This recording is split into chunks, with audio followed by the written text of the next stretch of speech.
Welcome to Scene Chronicles. Like and subscribe. Also turn on the notification bell. In the town of Maybrook, Pennsylvania, 17 children from the same classroom of teacher Justine Gandy mysteriously run out of their homes at exactly 2:17 a.m. and vanish without a trace.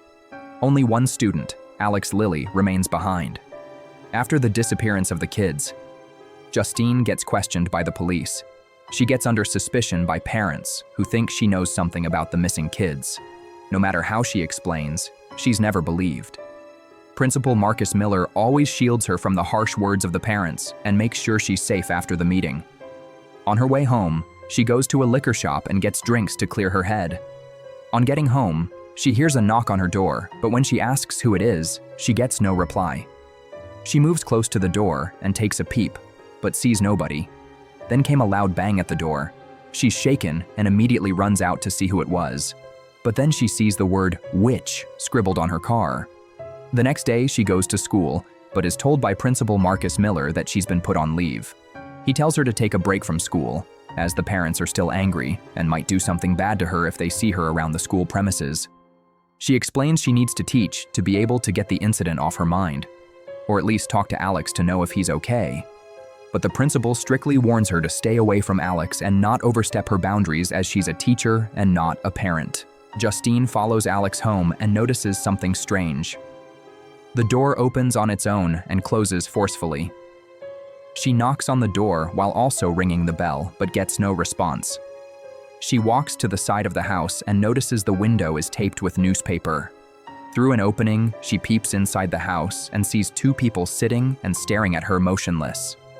This startles her, and she runs out fearfully, talking with Mr. Marcus about what she saw. But Marcus tells her to stay away from Alex and his house. Still disturbed by what happened, she tries to talk to Alex many times, but the little boy would not cooperate. He shuns and tells her to stay away from him. Again, she goes to the door and knocks. Getting no response, she returns to her car and waits. It's night, and Justine is fast asleep in her car. Suddenly, the door opens and a creepy being gets out, running towards Justine's car. From behind, a hand cuts her hair. The next day, while a policeman checks out her car, she sees a cop named Paul. She waves at him, and he waves back. Later that evening, they meet at a bar. Paul asks for a hug, which she accepts. She calls on the waiter to come take Paul's order, but Paul says he wants a Coke, which surprises her. While talking, Paul tries to discourage and advise her to stop drinking and to stop blaming herself for the incident. But she blurts at him, saying she doesn't need his concern. She asks Paul to drink with her, which he accepts after much pleading from her. Back at her house, Paul is seen sleeping on her bed and is woken by loud music from her phone. While driving, Paul becomes uncomfortable with their conversation, and Justine can clearly see he's irritated. She drops him off at his workplace and heads home.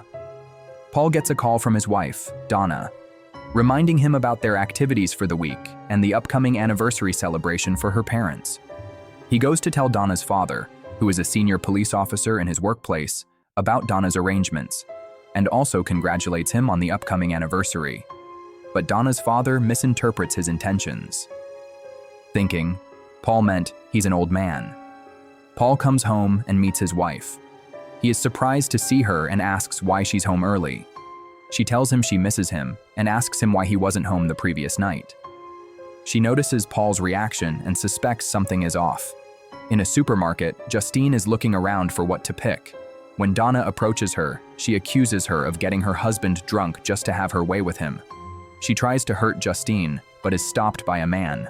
Meanwhile, Archer Graff, father of one missing child, is restless because of his son's disappearance. He goes to the police station seeking answers for the children's whereabouts.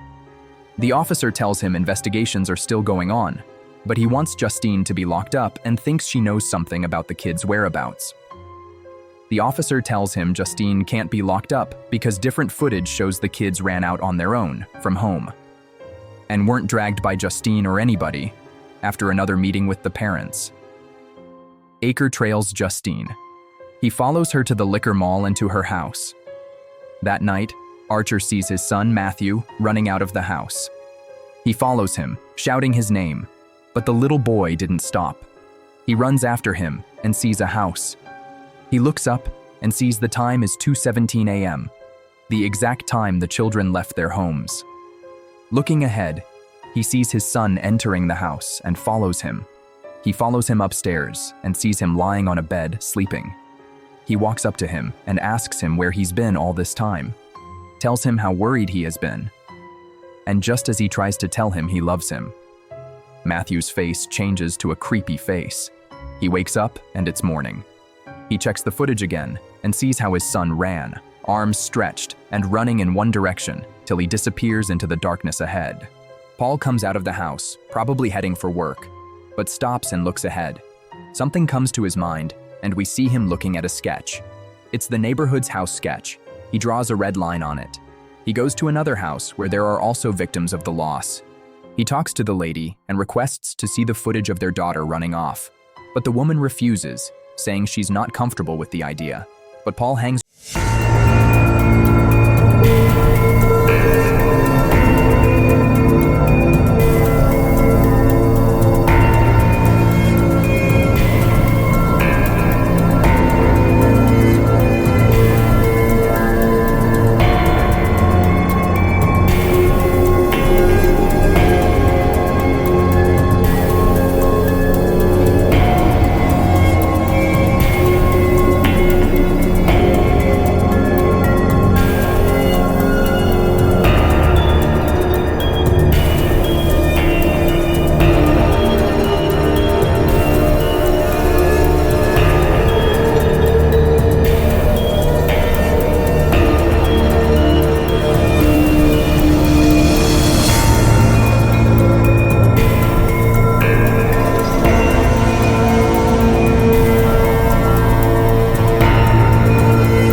for the third time.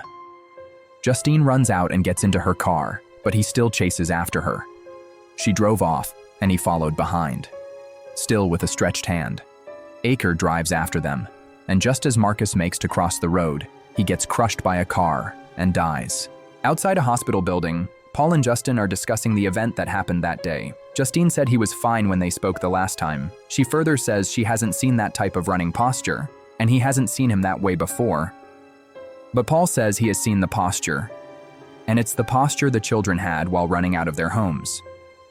It turns out that a few days back, Marcus got a surprise visit from a woman named Gladys, who claims she's Alex's aunt.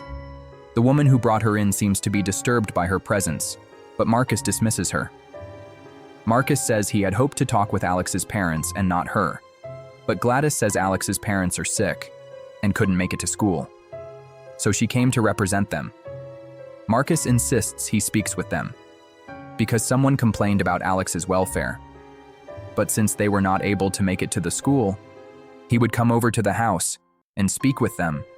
But this doesn't go down well with Gladys. Back at Marcus's house, he's eating and watching television with his brother, when they hear a knock on the door.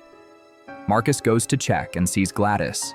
She makes up a story and requests for a cup of water before continuing her journey. Marcus tries to decline, but his brother comes to the door and says they can have her. She comes in, complimenting the look and settings of the house. She goes into the kitchen and Marcus tries to stop her, but she ignores him. She requests a bowl of water, and Marcus brings it to her. She tells Marcus's brother to come forward and help her with something, and just as he gets close, she cuts off some strands of hair from his hair and ties it to a thorny stick tied with Marcus's ribbon. She pricks herself and rubs the blood on the stick as Marcus tries to call 911. Gladys rings a bell, and he drops the phone, unable to move. As soon as Gladys snaps the stick in two, he attacks his brother and kills him. Gladys ties Justine's hair that was collected some time ago on another stick, snaps it, and throws it into the bowl of water. This controls Marcus, and he rushes out, running in the streets with arms stretched until he meets and attacks Justine. It happened that Gladys is Alex's grand aunt. She was staying with Alex's grandmother before she died, being sick all the time and having nobody to look after her. Madame, Alex's mother, offers to take up the care from where her mother stopped. Alex and his father didn't like the idea, but they had to help out. She arrives at the house and is told to rest. Alex goes to take a peek at her, but her sleeping position scares him, and he runs away. The next day, after school, his father didn't come to pick him up. He sadly walks back home. Upon his arrival, he sees his parents sitting and staring motionless. He talks to them, but they lazily drag out their words. Soon, Gladys comes out, looking strong and healthy. She tells Alex he shouldn't worry about his parents, as they are resting. All his attempts to make his dad come to his senses didn't work. Finally, Gladys sends him off with no dinner as his punishment. The next morning, when he wakes up, he sees his parents in the same position as the previous day. Gladys tells him never to tell anyone what's going on in the house. She threatens him with his parents, which finally makes him give in. Gladys makes him feed them every day and also buys canned food for them. One day, he comes out of his room and sees Gladys on the floor. Gladys tells him she's seriously sick and needs help. She says she thought his parents could heal her, but it failed after some days. Alex asks her what he can do to help her. She says to bring an item belonging to all his classmates, and in return, she will return his parents and leave their lives forever. The next day, during playtime, Alex sneaks into the classroom and successfully collects the name tags on each student's basket. He drops them for Gladys, unaware of what she would do with them, after her incantations that night. The children run out and head towards Alex's house. Alex was shocked to see his classmates running into their house motionless. The next day, Gladys becomes stronger, but didn't keep her promise of returning his parents. He continued feeding his parents in the sitting room and the children in the basement. While driving, Paul sees a young guy trying to break into someone's house. He pursues him and soon catches up with him. He handcuffs him and takes him to his car. The guy says his name is James, and he was only trying to get his keys from the house. Paul tells him that if he was actually trying to get his keys, he shouldn't have ran when he saw the police. Getting ready to search James, he put on his gloves and asked him if he has anything that would poke his hand in his pocket, but James says no. As soon as his hands went into James's pocket, something poked him, and this angered him. He knocks James out and rushes into his car to disinfect the wound. He realized his car camera is on and disconnects it. Realizing the mess he made, rushes to James and apologizes, frees him, and tells him he never wants to see him again. Back at the office, he tells his wife's father about the incident.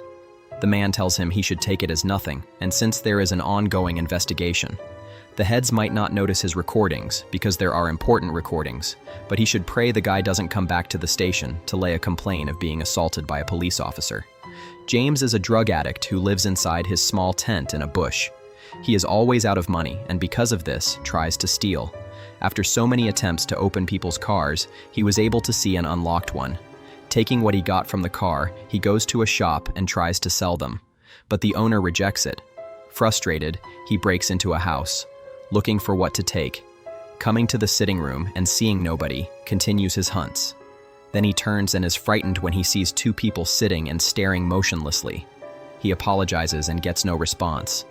He was surprised and moved closer, seeing that they didn't respond to his hand gestures, ignores them, and continues his search.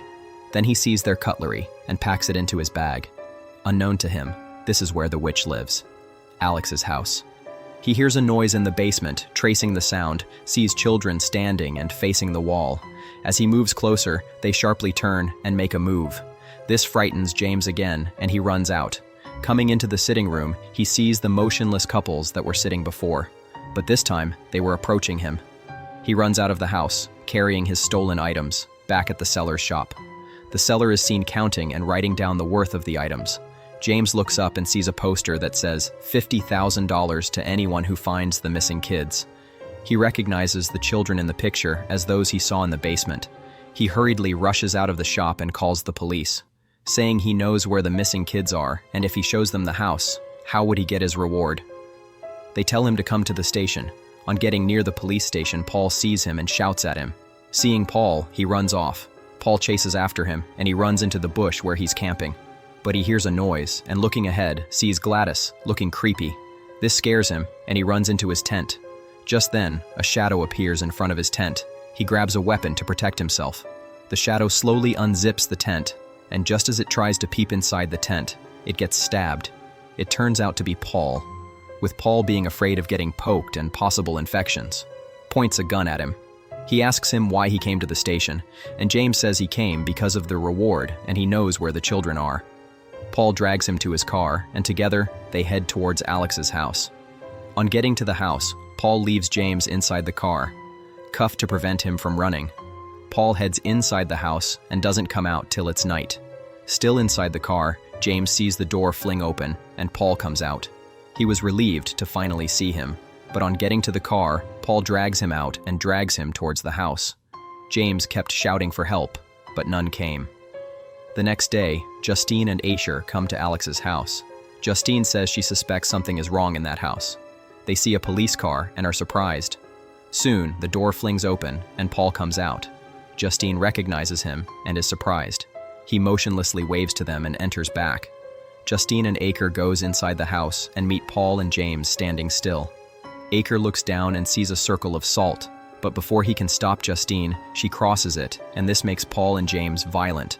Paul tries to strangle Justine, and she tries everything to save herself, but nothing works. Using the potato peeler, she peeled Paul's face, but he didn't wince. Instead, his grip grew stronger. Finally, she pulls out his gun and kills him. Aker keeps beating James. Still, he charges at him despite all the beatings. Finally, they land in the basement. James tries to strangle Aker, but is killed by Justine. That's when Aker sees the children in the basement. He searches for his son, and, upon seeing him, gets bewitched by Gladys. This makes him attack Justin. Will they be able to save the children, Alex, and Alex's parents? If you like recaps like this, like and subscribe to be notified when a new video drops. And don't forget to drop your comment in the comment box.